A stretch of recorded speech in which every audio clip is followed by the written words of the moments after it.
Friday. Welcome to the Connectors Pulse. I'm Christine Lavopa, your host, and I start off every Connectors Pulse with asking you where you are from. If you can drop that in the comments, and also what do you do? What lights you up? Let's start with that on a Friday. What really lights you up on a Friday? And I really have the privilege of introducing, and I say this every time, incredible women, because I just met our new guest backstage, and it's like one show after the next. Like, I just feel like I get the privilege to learn from these incredible women and hype them up. So it's such a cool energy. And I can't wait to introduce our guest. And her name is Chrissy Bernal. She had a better way of saying her last name, but we're going to go with that. And I can't wait to introduce her. She is a CEO. And the way that she described herself backstage is that she helps people build their business and find calm in the chaos. I like to think of it like she's the ops, right? She gets everything together, she organizes it, but she helps you find calm in the chaos. So I can't wait to introduce our guest, Chrissy Bernal. Hello. Welcome. Hello.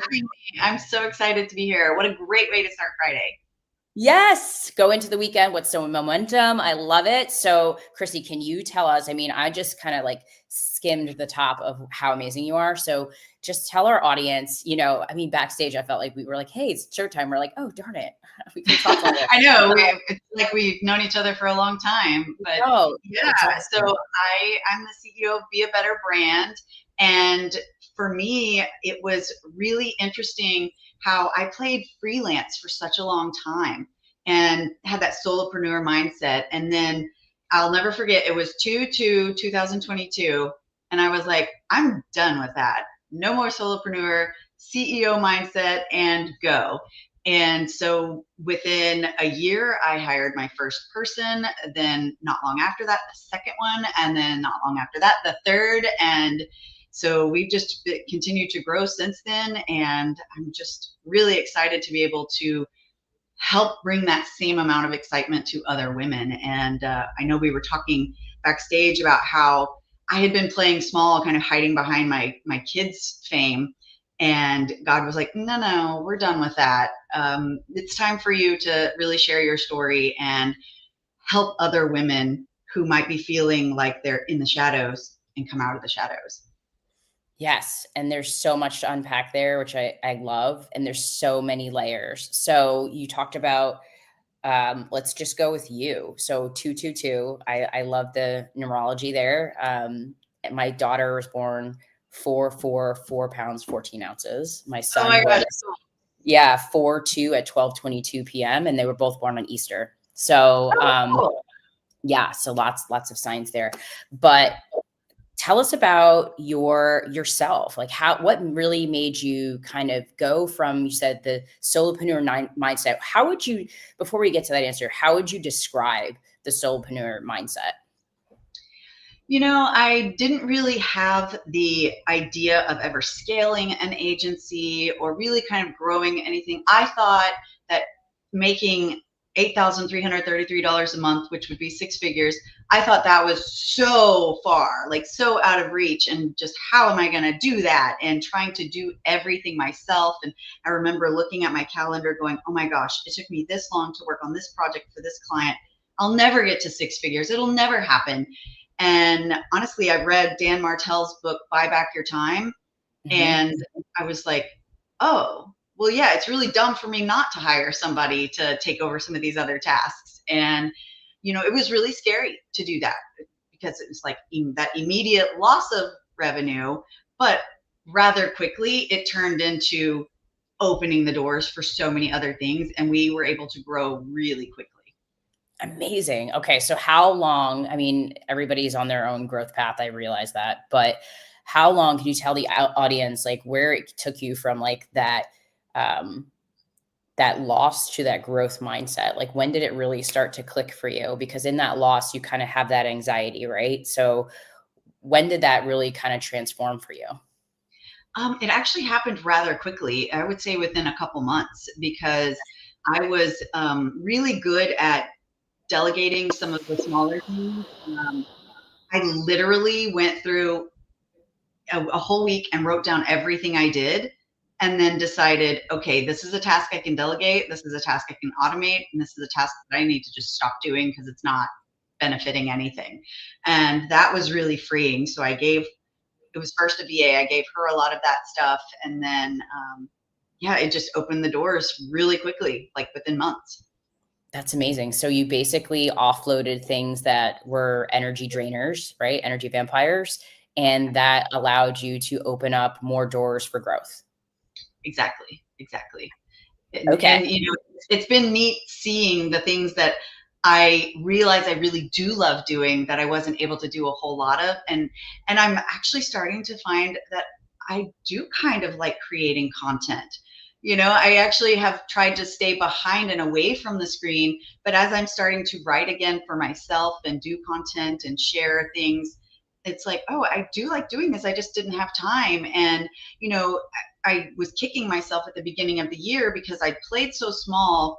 And I've been talking about personal brands for 17 years, but I've been doing so in the shadows. So I wasn't getting the recognition for that.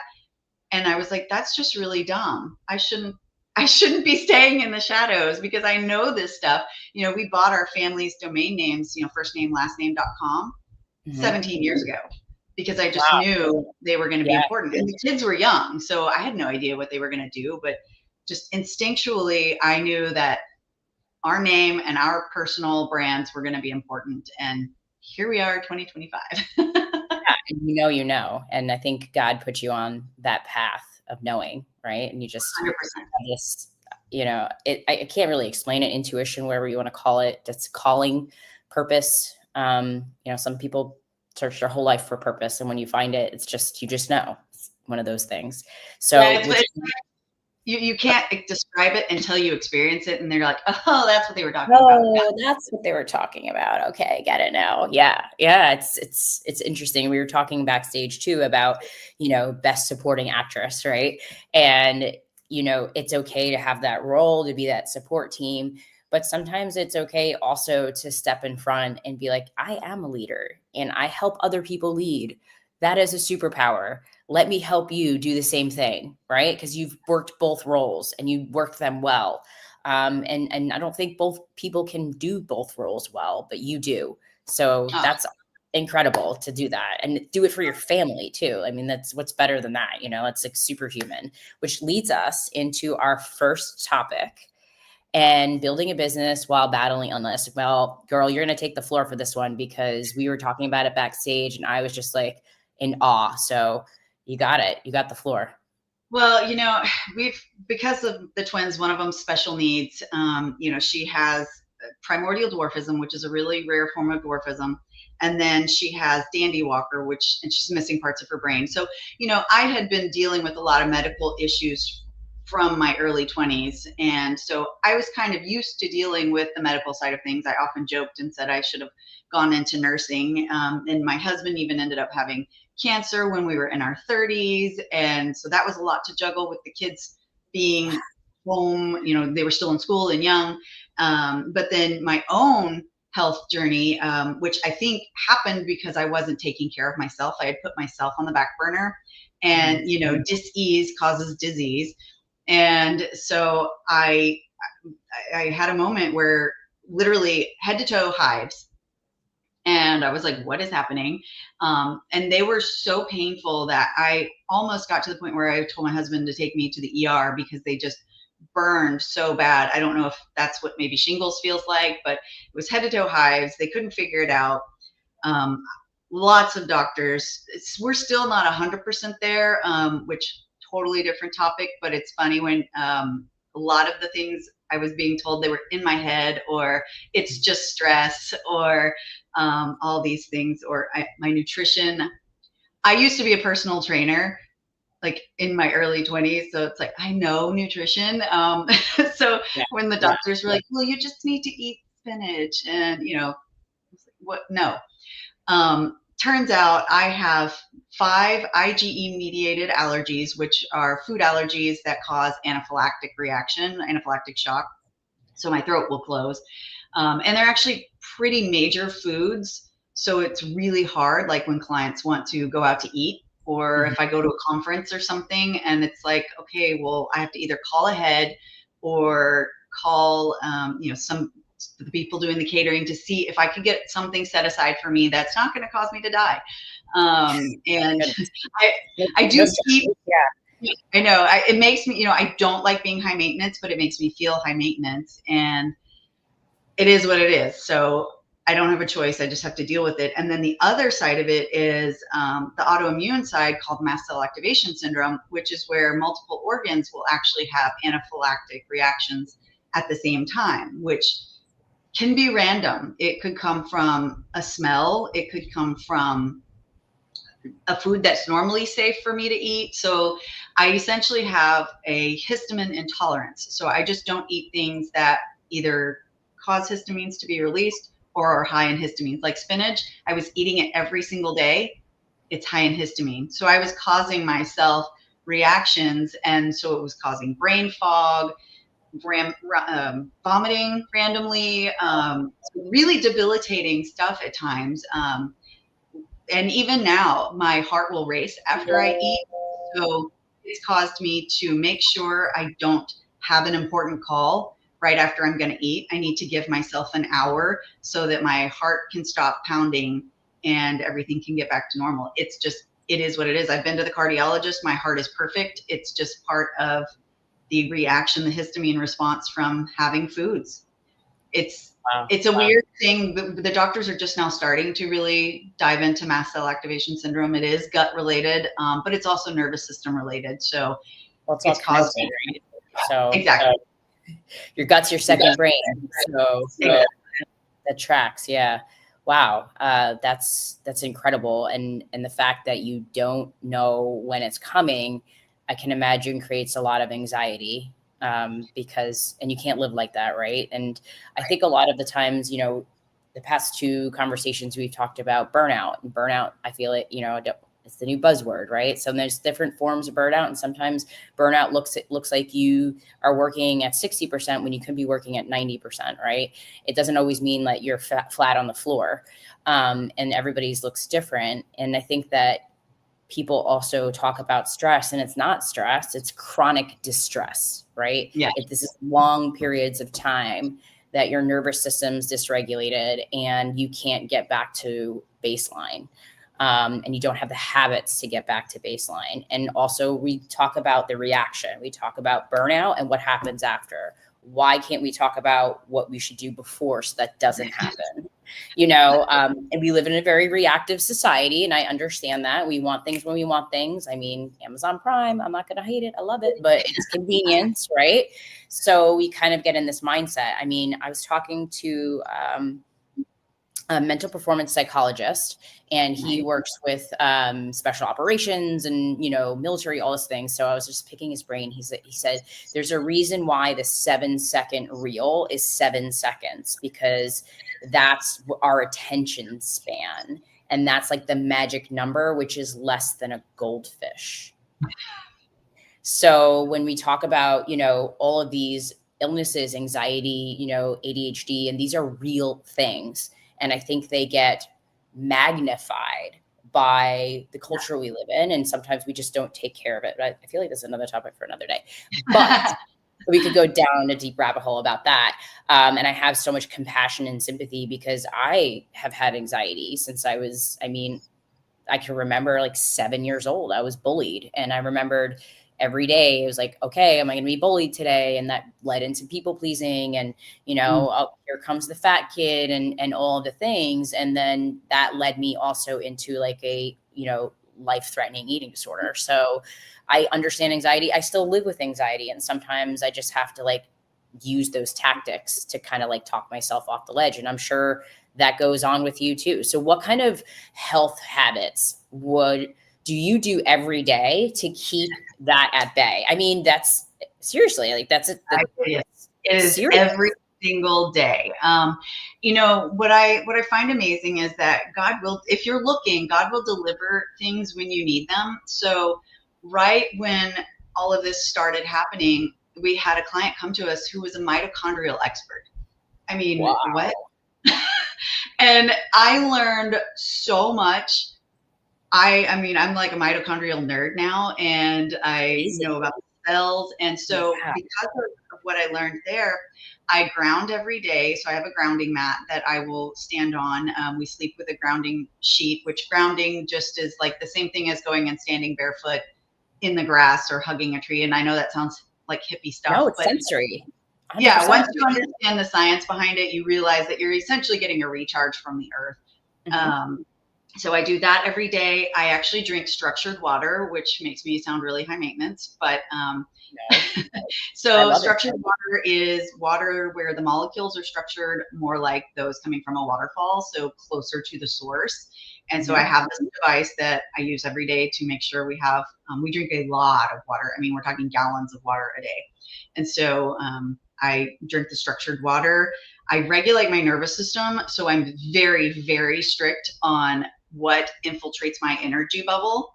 And so, like, even if my husband is in a bad mood or he's having a bad day or talking about politics or something bad, and I'm feeling like I don't have the energetic capacity to handle that, I will be like, get out of my energy bubble. The bandwidth. Yeah. Some days are just, they're different. And, when you're also empathic, you take on other people's energies. So if you don't have boundaries, then, you're just really just in a hole before you Yes. even start the day. Um, yeah, I mean, that's totally, So, and also having those boundaries with yourself, knowing like it's okay that I have to say no because this is for me, exactly. and yeah, Exactly.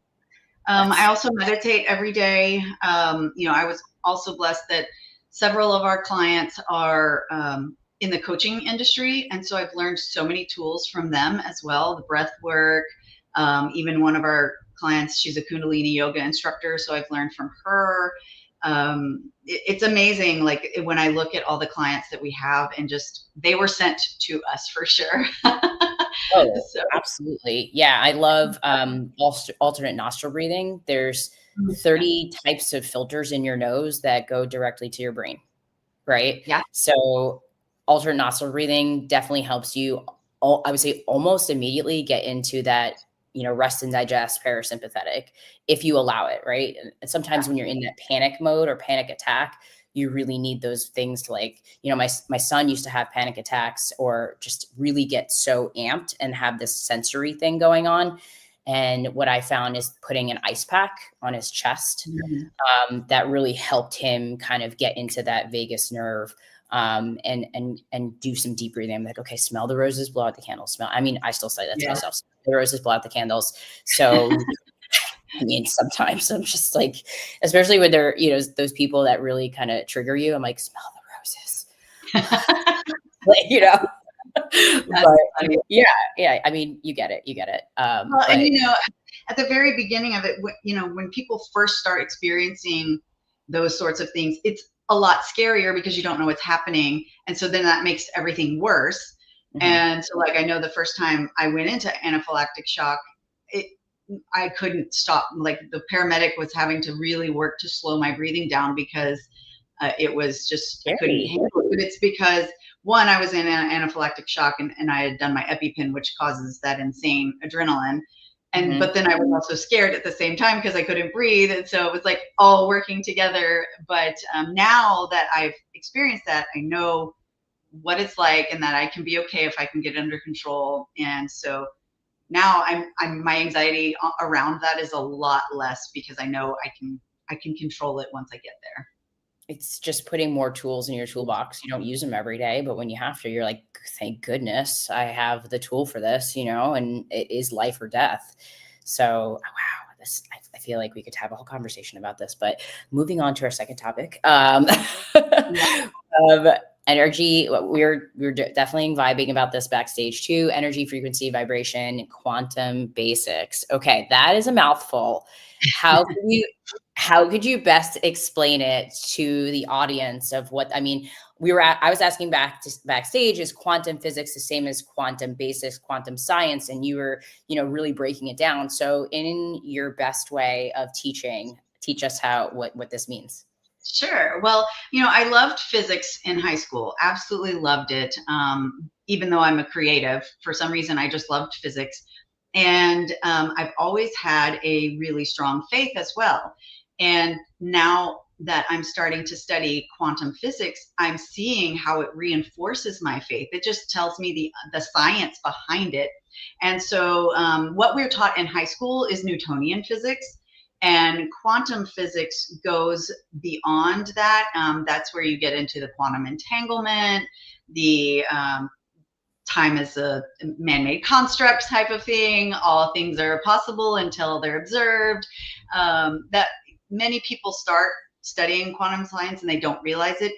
The law of attraction, that's one of the first ones that people will start to study, and they don't realize that they're studying quantum science. And so they kind of keep it. Yeah, The Secret, exactly. That's just quantum science. And there's a lot of the Bible that actually talks about quantum science. It's just not phrased that way.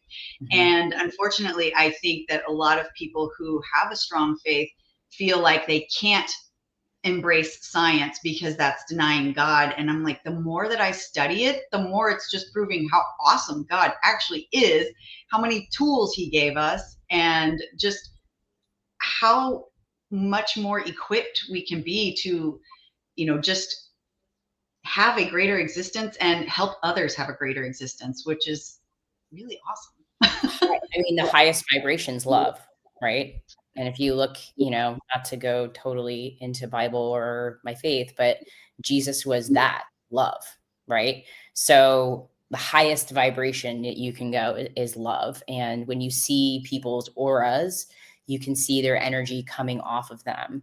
I know it sounds kind of woo-woo, but it's true, Well, and spirits. I'm glad you brought that up. So one of my clients sent me something yesterday that he did, and he is a behavioral neuroscientist. Again, super cool that that's amazing. Your wheelhouse. But he took a picture before he meditated and prayed, and then a picture after, and you can see the difference after he prayed on like what was kind of emanating from him. And it's just science. It's nothing woo about it. It's a science as gravity is. You're going to work with it whether or not you want to. And I think people might think it is woo-woo because it's different, right? So anytime something's different, outside the box, not the norm, then they're like, oh, that's weird. That's woo-woo. What are you doing? Some witchcraft over there? They immediately go down that rabbit hole of like danger, danger, danger, fear, fear, fear. I don't know what this is. Because our brain is taught to think 5 times more thoughts of negative and fear to keep us safe. But our fear is different than lions and tigers and bears. It's different. Our lions and tigers and bears are digital. They are people. It's different now. So, and our brain is just, so to redirect, I call it a pattern interruption or a pattern disruption. Like it's way harder to do that than to just wash, rinse, repeat. So when you're in that cycle of fear, fear, fear, you're just going to do. And when you're around people, I don't know if you've ever seen that picture of like, you see all these bananas, but this one banana that's like kind of in the bunch is just rotting. And then all the other bananas start to rot, right? It's like the cancer. And when you're around people that are like that energy, if you don't like reset or wash it off, so to speak, then you're going to absorb that. And then you start to become that way too. So I digress. Yeah, I think it's great. So if you were to explain this, how does the quantum basics, I guess you could say, really relate to what you do for your clients?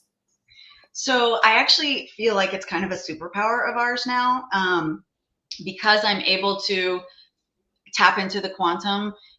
It's just my 3rd level listening that I've really worked on, to where I am setting my intention before I have some quiet time, and then just shutting up and letting God tell me what I'm supposed to do, hear, say, ask. And it's just listening to that intuition even more. But it's been really interesting because I was on a call with a client and we were trying to come up with a theme for the next month, and we were just like butting our heads and we couldn't like figure it out. And not that we were arguing, we were just like, and she goes, wait a minute, we're trying too hard. And I was like, you're right, we're forcing this. And I said, I will just put the intention before my next meditation. And I'm not even kidding. 30 seconds after I set the intention and started just being quiet, all these ideas, and they were the perfect ideas, came to me. And I was like, all right, cool. That was a lot easier.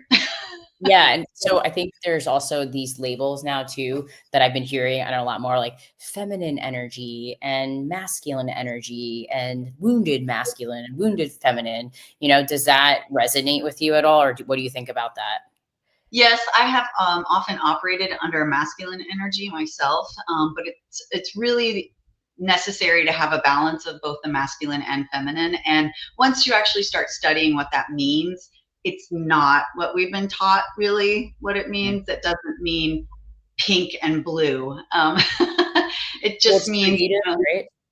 well, Like a creative. yeah, but like the feminine energy is the receiving energy. And, so I wasn't operating with much feminine energy, which means it was harder to receive a lot of things, good things even, just because I was leaning more into the masculine. And I thought that I needed to lean even more into masculine when I started realizing that some of my boundaries were being not acknowledged or not withheld. And that was actually wrong. I didn't need to lean more into my masculine. I needed to actually step more into the feminine so that I could have a stiff spine but a soft heart.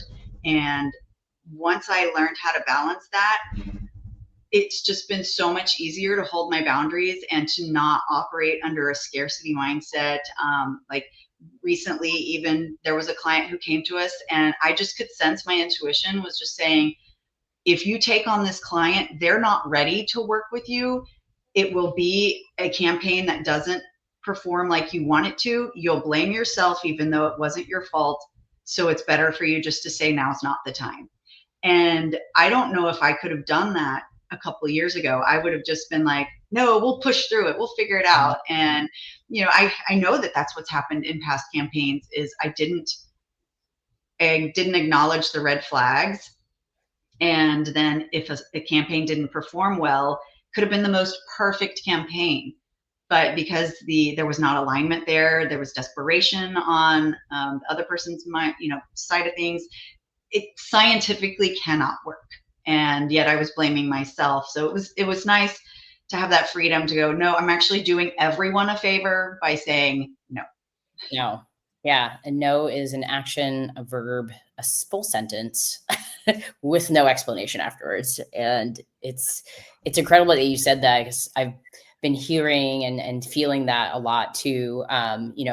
Constantly working in my masculine energy, being so hard-headed and like, I can do everything on my own. I don't need your help, all that things, because you're not receiving when those walls are up, right? You're just, bashing through, and you're like, why isn't this working? And it's like, well, I mean, right, there's a reason. There's a lot of reasons why this isn't working, and even backstage we were talking about that isolation, and I feel like, for me personally, and I can only speak to that, every time something big happens in my life, there's an immediate isolation. Like, God puts me in isolation for whatever reason that he needs me to kind of slow down. And I'm like, why am I slowing down? This is ridiculous. I don't understand what's going on. And then he's like, shut up, take a seat, listen, and just surrender. And I'm like, surrender? Who surrenders? This, like, you just have this internal monologue. I call, the inner critic and all that stuff.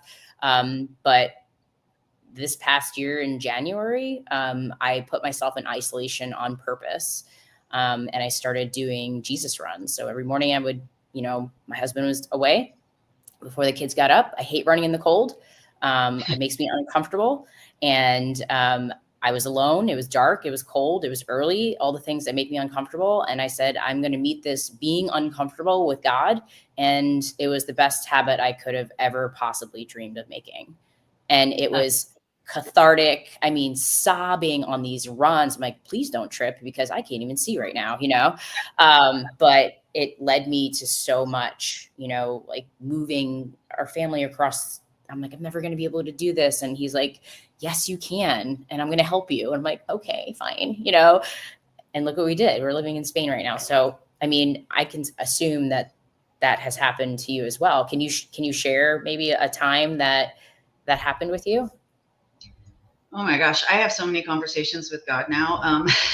And, you know, I grew up in church, going to church 3 times a week, you know, but I just didn't really understand it. And I've always been the person, why? I want to know why something works. Why, Mhm. why?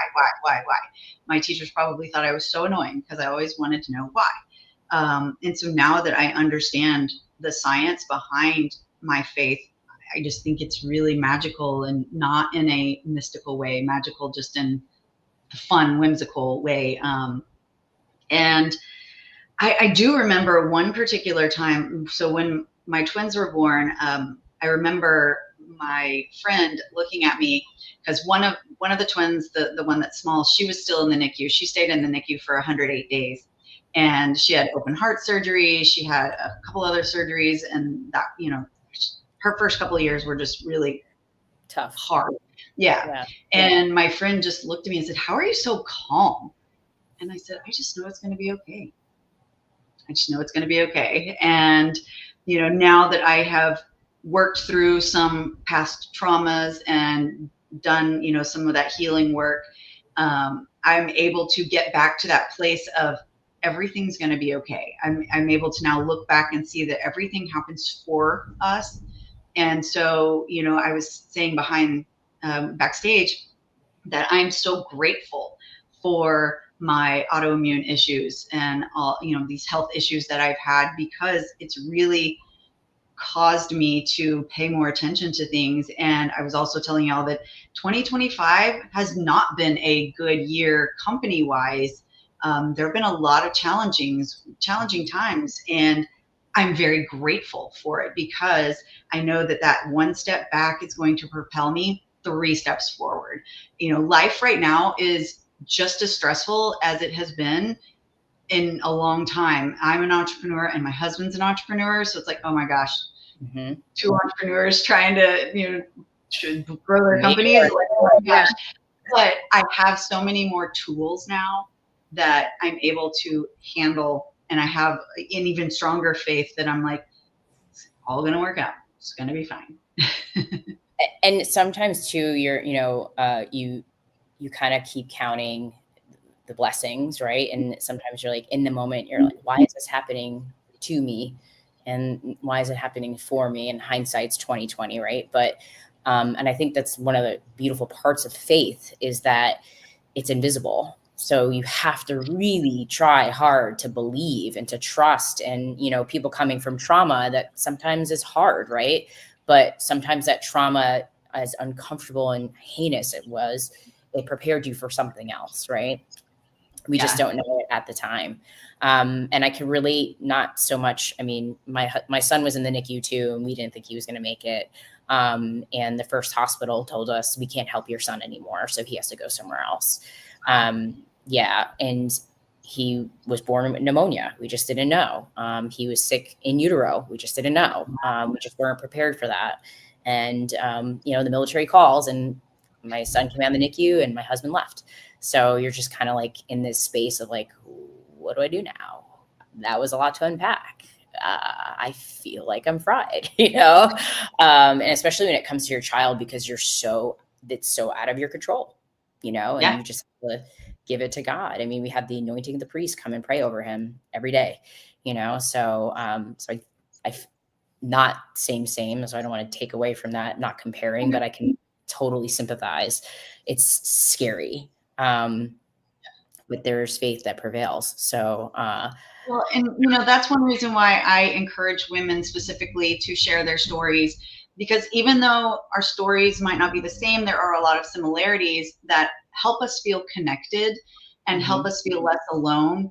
And, you know, even if the stories are very similar, it could be the way that you deliver your story that really resonates with someone and helps them either get out of a dark place, or, you know, hold stronger to their faith that everything's going to be okay. And so, you know, that was something that I was saying behind in the break, that I remember I was in the shower and God was like, why are you staying in the shadows?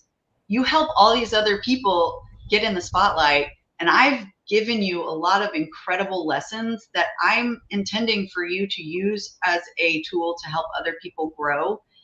And you're not doing that. And he also gave me a very huge vision. I have a huge vision of the impact that I want to make. And he was like, you're never going to make that impact if you keep playing small. So it's really selfish of you to keep playing small. And I was like, oh, dang. Okay. You're like, ooh, that felt a little bit spicy there, God. Like, whoo, it's hot. Yep. And so, as uncomfortable as it is, like, I am not even joking. One of the things that came out of that was, okay, you got to start a podcast again. I did a podcast 10 years ago. And he was like, y'all manage podcasts for other people. It's time for you to have your own podcast. And so within a month, we launched the podcast. That's insane. And, you know, the old perfection side of me would have been like, oh gosh, we've got to make it all perfect before. And I thought, you know what? Nope, we are going to be intentional about how we set it out, but we are not going to worry about perfection, because perfection is not real. And I'm not going to be able to reach the people that need to hear the message of whatever guest is on, or maybe something I say, if I'm waiting for perfection. Yeah. And it's the anxiety too. There was this beautiful song, and I keep hearing it, so I think it's a sign. It says, anxiety hates Psalm 23. And, you know, bringing through still waters, like, you know, and that perfectionist. And I was like, oh, yes. And I keep hearing it. So I think it's on purpose. Right. And perfectionism is debilitating. You know, sometimes it's paralysis by analysis. And, you know, you just kind of like, you're frozen in time because you can't exactly take that first step. And it's like, okay, I know I'm doing something wrong, but I'm doing the best I can. It might not be good enough, but I'm showing up, you know, and that's sometimes the hardest part, is showing up. And there's so many people that are like, oh, I'll just start on Monday. 700 Mondays later, crickets. Yeah. You know? Well, I think having us been on TV, because, you know, for people who don't know our story, my twins, when they were 10, got global attention. So we were on Anderson Cooper live in front of a studio audience. We were on live television, you know, just being on TV. And of course, seeing all the nasty comments that people say, they nitpick everything. And so, you know, I finally have gotten to a point where people are going to judge no matter what. So I might as well do what I'm feeling divinely led to do, and ignore the people that are not here for the ride or just want to tear her down. I say, I unsubscribe from that. Yeah.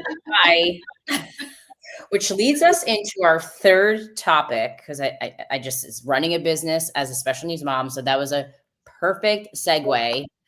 Perfect. Yeah. A great segue. To go into the next topic. And how do you wear your cape every day? Because you, for me, the outsider looking in, I was like, she is superhuman. How does she do this? How does she close out all those tabs? Like, you know, because I'm just like, oh my gosh, you know, like, how do you do it? How do you do it? Tell us a little bit. Tabs. Yeah, the tabs are always open. You know, it takes a team. For sure, it takes a village, like, especially when the girls were younger. I definitely could not have done it without family and friends. And like, when my husband had cancer, definitely couldn't have done it. And this is another really cool thing that, you know, if you're looking for it, God will show you and the opportunities and provide. Whenever my husband had cancer, one of the twins, she's a singer, and she won a local like idol contest, and it was at our Chick-fil-A. We got 6 months of free Chick-fil-A. Amazing. Right when my husband got diagnosed with cancer. So, you know, that's the time when I wasn't going to be able to cook and all that stuff. So, you know, yes, it's fast food, but it was so helpful at the time. Yeah. And, you know, so it's just, I look back at all the little cool things that, you know, aren't coincidences at all. But when it comes to being a special needs mom, I feel like that has made me, one, such a better human, but such a better leader. I've always been a leader. Like I remember in junior high going to our Capitol for our Future Problem Solvers of America, because our team got into the state finals. I know, nerd.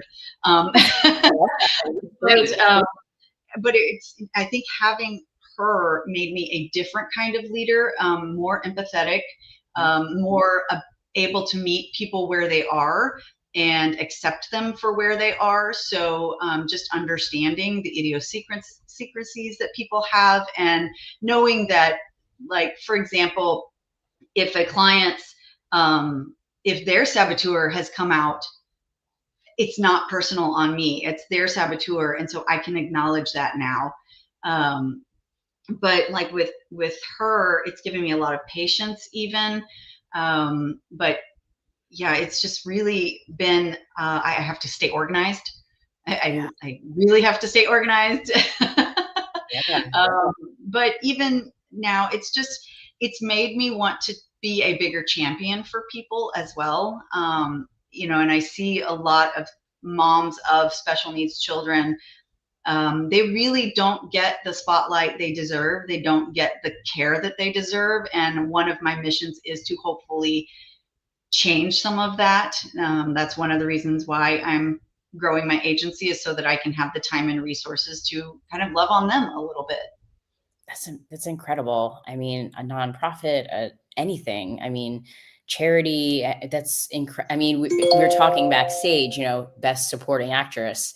And a lot of the times when you have, special needs, I mean, I've never had that, so I can't speak exactly on it. And, my son went through some things, but like, he's not considered, I guess, categorized or whatever you want to call it. But he had some sensory stuff going on. But he's good to go now. He's just a crazy, incredible little boy that's 7 and living his best life. He's a master negotiator. I have to fact check him all the time.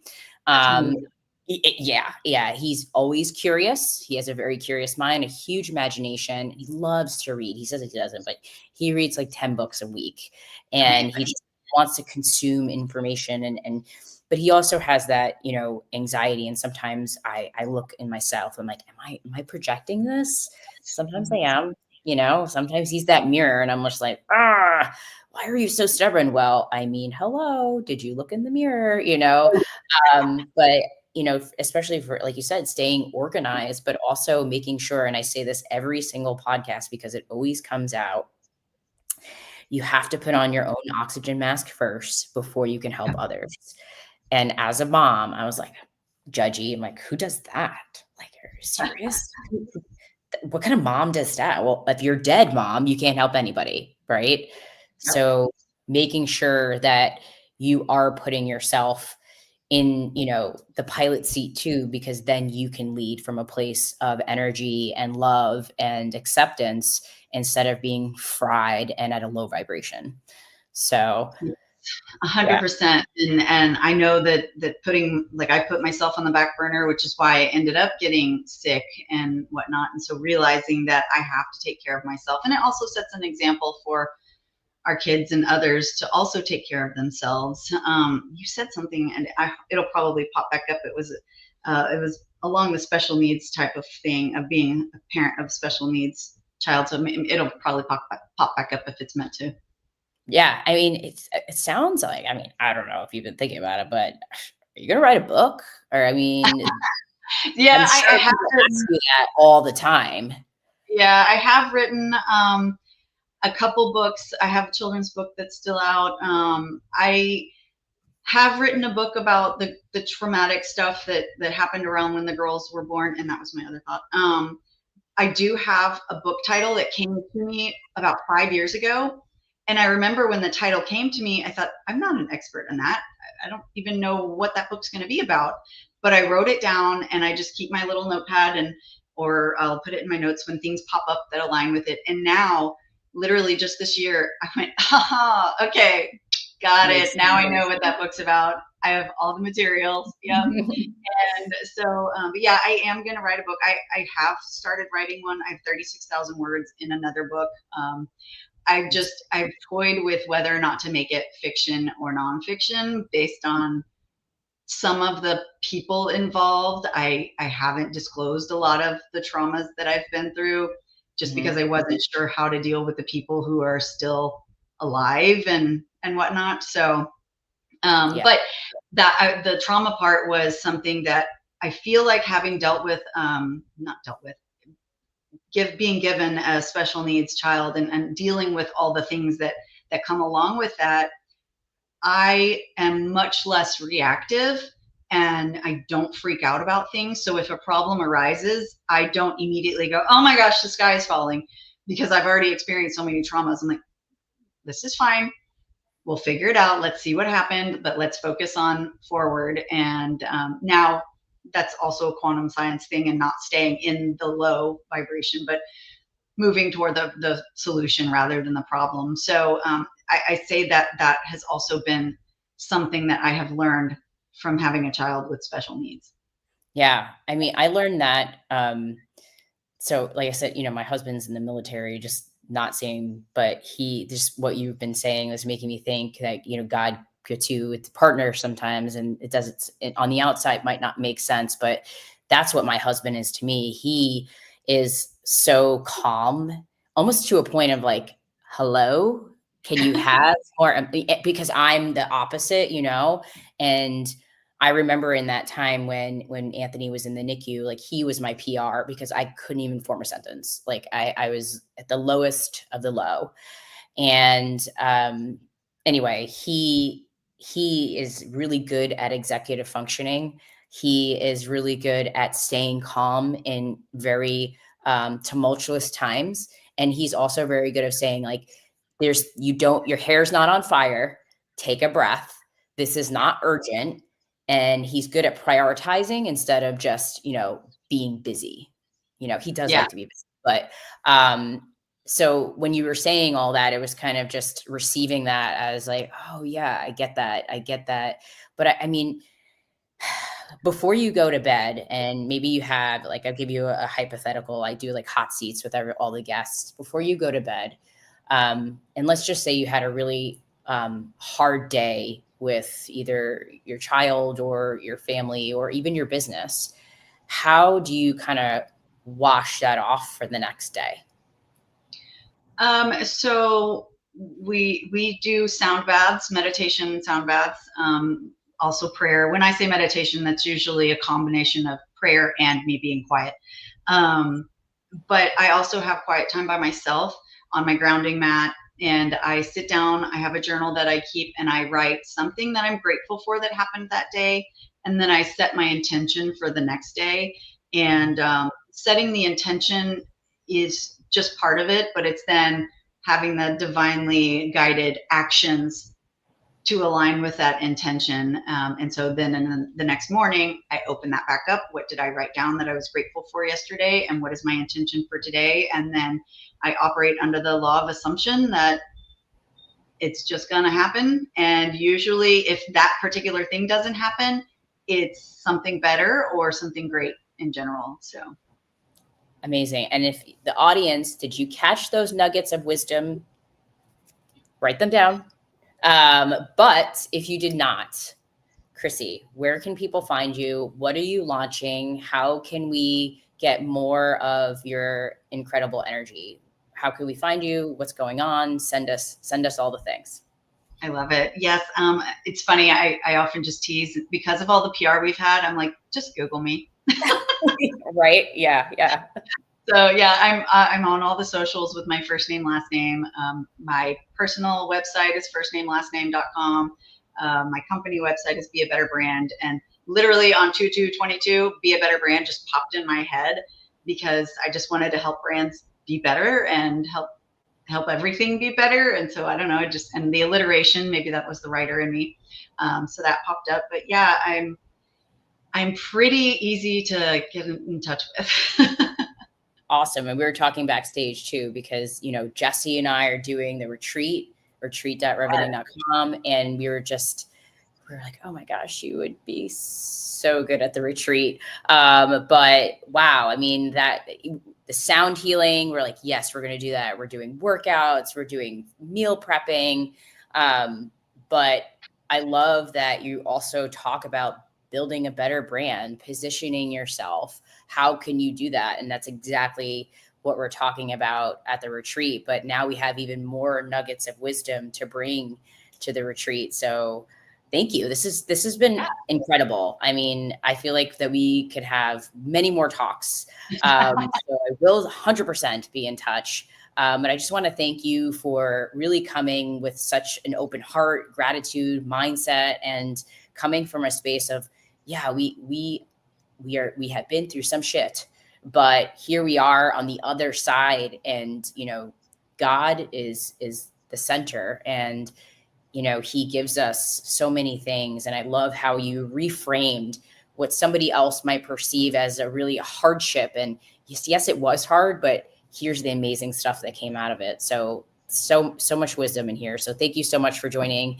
And thank you everybody for coming to Connectors Pulse.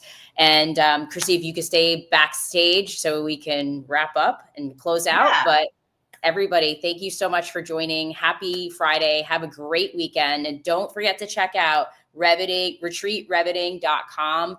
We'll see you at the retreat. Have a good Friday.